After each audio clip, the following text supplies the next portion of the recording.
इस वक्त आप आराम से बैठकर इस वीडियो को देख रहे हैं, मगर मैं आपको कहूँ, आज जिस जगह पर आप अभी बैठे हो वो जमीन आज से करोड़ों साल पहले 8,500 डिग्री के तापमान से उबल रही थी, या जिस जगह पर आप बैठे हैं वो जगह लाखों सालों तक बर्फ से ढकी हुई थी। ये दोनों बातें सच हैं। इस 15 मिनट की वीडियो के अंदर आप पृथ्वी के 450 करोड़ साल के सफर को देखने वाले हैं।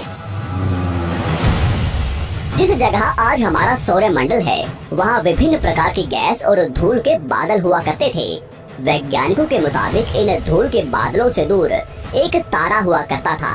वक्त के साथ साथ उस तारे की ऊर्जा कम होने लगी, जिसके कारण उसके अंदर एक विशाल विस्फोट हुआ। विस्फोट की वजह से अंतरिक्ष की ये धूल एक दूसरे से दबने लगी। इस दौरान बादलों में स्थित धूल के कण दबाव और गर्मी के कारण बड़े उल्कापिंड और पत्थरों में परिवर्तित हो चुके थे, और इसी दबाव की वजह से इन बादलों में स्थित रेडियो एक्टिव पदार्थ ने ग्रेविटी का निर्माण किया। इस ग्रेविटी के कारण बीच में हाइड्रोजन और हीलियम इकट्ठा होने लगे। बीच के इस भयंकर दबाव के कारण एक विशाल विस्फोट हुआ, और इसी विस्फोट के कारण हमारे सूरज का जन्म हुआ। अंतरिक्ष में फैले एस्ट्रॉयड यानी क्षुद्र ग्रहों में भारी वजन की वजह से सूरज के करीब आकर सूरज की परिक्रमा करने लगे।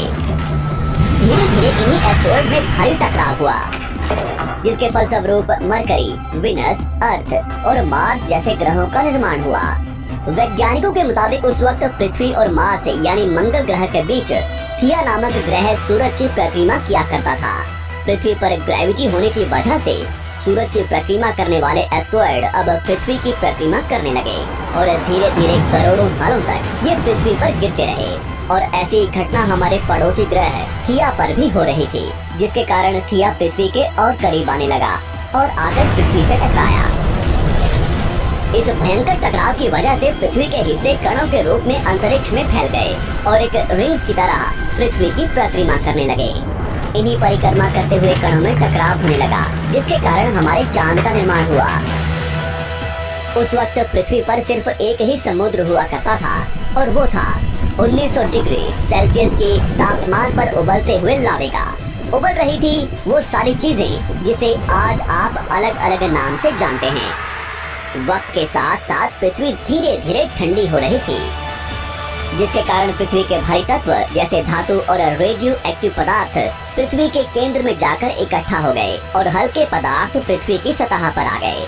लाखों सालों तक पृथ्वी पर उल्कापिंडों की बरसात हुई, और इन गिरते हुए उल्कापिंडों में जमा था नमक, मिनरल्स और पानी।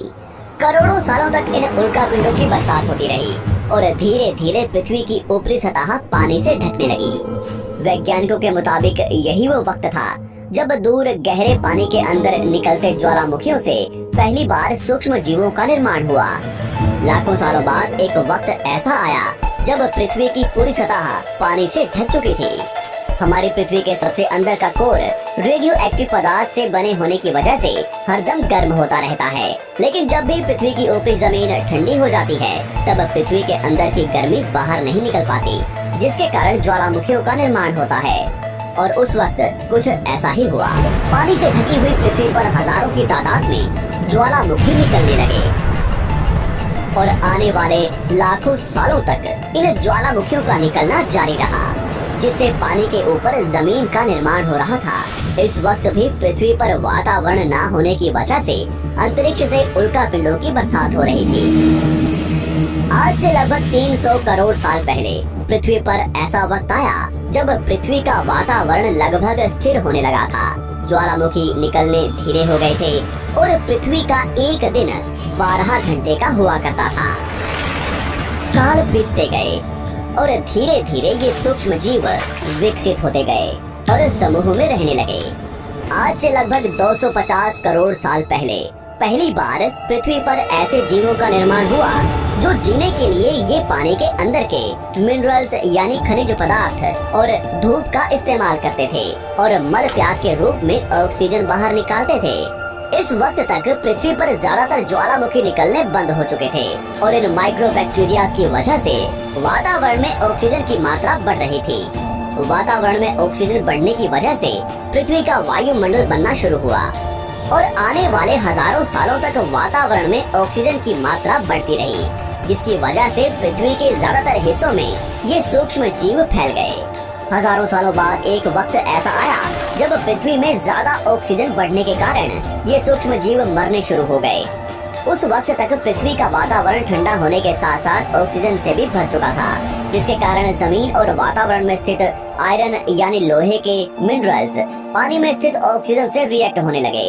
और एक वक्त ऐसा आया जब पृथ्वी की जमीन आज के मार्स के जैसे लाल हो चुकी थी। वक्त बीतने के साथ साथ धरती की टेक्टोनिक प्लेट्स में दरार होने लगी, जिसके कारण पृथ्वी के अंदर का लावा जमीन की तरह कई लाखों सालों तक खुला उबलता रहा। और यही वो कारण था जिसके कारण पृथ्वी के वातावरण में कार्बन डाइऑक्साइड की मात्रा बहुत बढ़ गई और पृथ्वी पर एसिड की वर्षा शुरू हो गई।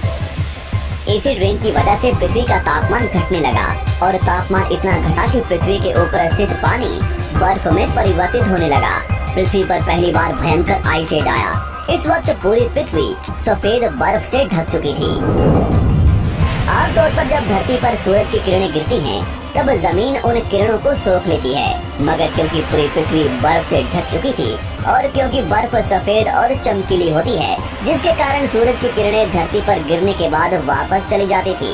इसी कारण से पृथ्वी कई लाखों सालों तक बर्फ से ढकी रही, मगर फिर से पृथ्वी के अंदर स्थित गर्मी ज्वालामुखी के रूप में निकलना शुरू हो गई और इन ज्वालामुखियों से निकलने वाली गर्मी ने बर्फ को पिघलाना शुरू कर दिया। इसी बीच पृथ्वी की गहराई में बचे कुछ सूक्ष्म जीव धीरे धीरे बदल रहे थे और अब वो ऑक्सीजन को अपने शरीर को बड़ा और जटिल बनाने के लिए इस्तेमाल करने लगे थे। इस बीच पानी में अलग से भी छोटे समुद्री पौधे निकलने शुरू हो चुके थे। बाहर जैसे जैसे ज्वालामुखी निकल रहे थे, वैसे वैसे वातावरण कार्बन डाइऑक्साइड की वजह से गर्म हो रहा था। वक्त के साथ साथ बर्फ तो पिघलने लगी, मगर धरती पर फिर से एसिड की वर्षा शुरू हो गई, जिसके कारण फिर पृथ्वी ठंडी होने लगी और फिर पृथ्वी की ज्यादातर सतह बर्फ से ढक गई। ऐसा बार बार कई हजारों सालों तक होता रहा और इसी कारण से अब समुद्री जीव धीरे धीरे वातावरण के हिसाब से विकसित हो रहे थे। इस बीच कई सारे जीव और समुद्री जंगल विलुप्त हो गए, मगर जो बच गए वो धीरे धीरे पृथ्वी के बदलते तापमान के हिसाब से ढलते गए और अब हजारों सालों बाद समुद्री पेड़ बर्फ की वजह से पूरी तरह से मरते या सूखते नहीं थे। अब सूक्ष्म जीव समुद्री जीव बन चुके थे। जब फिर से ज्वालामुखियों ने पृथ्वी की बर्फ को पिघलाना शुरू किया, तब ये समुद्री पेड़ जल्दी विकसित होकर फैल गए। धीरे धीरे वातावरण में ऑक्सीजन की मात्रा बढ़ने लगी और पृथ्वी पर होने वाली एसिड की वर्षा कम होने लगी। वातावरण में ऑक्सीजन आने की वजह से पृथ्वी की ओजोन लेयर्स मोटी होने लगी और आज से लगभग 47 करोड़ साल पहले पृथ्वी की ऊपरी सतह पर पहली बार मोसोस नामक प्लांट उगना शुरू हुआ। वक्त के साथ साथ जमीन पर अलग अलग प्रकार के पौधे और पेड़ उगना शुरू हुए। एक वक्त ऐसा आया जब जमीन के पेड़ों की लंबाई लगभग 80 से 100 फीट जितनी या आज के 5 से 6 मंजिला बिल्डिंग जितनी ऊंची हो चुकी थी। ये वो वक्त था जब समुद्री जानवर समुद्र से बाहर निकल रहे थे और जमीनी जानवरों में परिवर्तित हो रहे थे। धरती की ज्यादातर जमीन एक जगह इकट्ठी हो चुकी थी, जिसे आज हम पैंजिया महाद्वीप के नाम से जानते हैं। पृथ्वी का वातावरण और तापमान लगभग स्थिर हो चुका था और अब करीब 21 से 23 घंटे का दिन हुआ करता था। अब समुद्री जीव पानी से बाहर रहने लगे थे और वातावरण के हिसाब से उनके शरीर का रंग रूप बदल रहा था। धीरे धीरे ये जमीनी जानवर डायनासोर्स में परिवर्तित हो गए। जिन डायनासोर्स ने पेड़ पौधे खाने शुरू कर दिए, उनका शरीर लंबा और विशाल रूप से विकसित होने लगा। कुछ डायनासोर्स शिकार किया करते थे, जिसके कारण वे छोटे और तेज होते चले गए।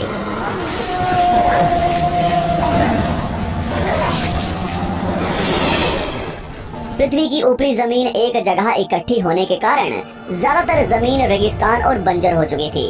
ज्यादातर जंगल समुद्र के करीब हुआ करते थे, जिसमें डायनासोर्स रहा करते थे। आज से लगभग 20 करोड़ साल पहले पैंजिया महाद्वीप टूटना शुरू हो गया। पैंजिया के विभाजित होने की वजह से पृथ्वी की ज्यादातर ऊपरी जमीन पानी के संपर्क में आने लगी, जिसके फलस्वरूप पृथ्वी पर हरियाली बढ़ती गई, जिस वजह से डायनासोर्स और ज्यादा विभिन्न और विशाल होते चले गए। डायनासोर्स ने आने वाले लगभग 20 से 30 करोड़ सालों तक पृथ्वी पर राज किया। उस वक्त डायनासोर्स समुद्र से लेकर जमीन और आसमान तक पूरी पृथ्वी पर राज किया करते थे। इस दौरान अफ्रीका से टूटा भारत सीधे आकर आज के तिब्बत से टकराया और इस टकराव की वजह से हिमालय का निर्माण हुआ। आज से लगभग 6.5 करोड़ साल पहले पृथ्वी की तरफ आज के माउंट एवरेस्ट से भी बड़ा लगभग 4.5 लाख करोड़ किलो जितना वजनिया उल्का पिंड लगभग 80,000 किलोमीटर प्रति घंटे की स्पीड से पृथ्वी की तरफ आ रहा था। पृथ्वी की सतह को छूते ही उसमें भयंकर आग लगी और वो जलते हुए सीधा पृथ्वी से टकराया। इस टकराव से निकलने वाली ऊर्जा आज के 10 करोड़ परमाणु बम एक साथ फटने के बराबर थी। जहाँ ये उल्का पिंड गिरा वहाँ के जानवर और पेड़ तुरंत भाप बनकर जल गए। गिरते ही पृथ्वी पर पूरी तरह धूल फैलने लगी। समुद्र में भयंकर बाढ़ आने लगी। भूकंप और आग ने पृथ्वी को जलाना शुरू कर दिया। कुछ ही घंटों में पूरी पृथ्वी के वातावरण में हानिकारक गैस और धूल की वजह से पृथ्वी नर्क हो चुकी थी। डायनासोर्स, घुटन, आग और भूखमरी से पूरी तरह विलुप्त हो गए। इस वक्त हमारे पूर्वज जमीन के अंदर रहा करते थे, जिसके कारण वो इस विशाल प्रलय से बच गए। पृथ्वी का वातावरण पूरी तरह से काला और अंधेरा हो चुका था, जिससे धूप भी जमीन तक नहीं पहुंच पा रही थी। पृथ्वी के पेड़ और ज्यादातर जानवर विलुप्त हो गए। वातावरण में धूल और हानिकारक गैस के कारण पृथ्वी पर फिर से एसिड की वर्षा शुरू हो गई और फिर पृथ्वी ठंडी होकर बर्फ से ढक गई। लेकिन इस बार पृथ्वी की बर्फ लाखों सालों तक नहीं जमी रही और 80 से 90 हजार साल बाद ये बर्फ पिघलने शुरू हो गई।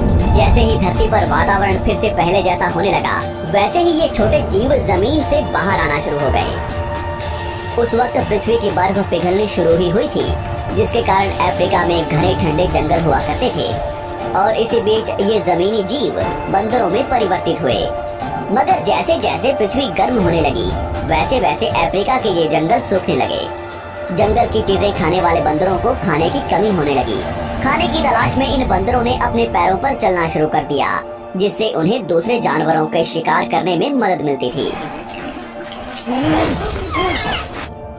धीरे धीरे बंदर एप्स यानी वानर में परिवर्तित हुए।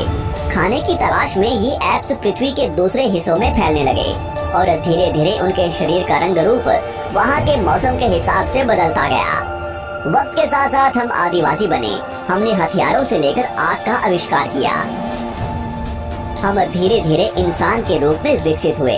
हमने धर्म से लेकर परिवार, भाषा और संस्कृति का निर्माण किया और वक्त के साथ साथ हम विकसित होते चले गए और आज हम इस पृथ्वी की सबसे विकसित प्रजाति बन चुके हैं। पृथ्वी को आज के जैसे बनने में लगभग 450 करोड़ साल का वक्त लगा है और हमें एक छोटे जमीन में रहने वाले जानवर से इंसान बनने में कई लाखों सालों का।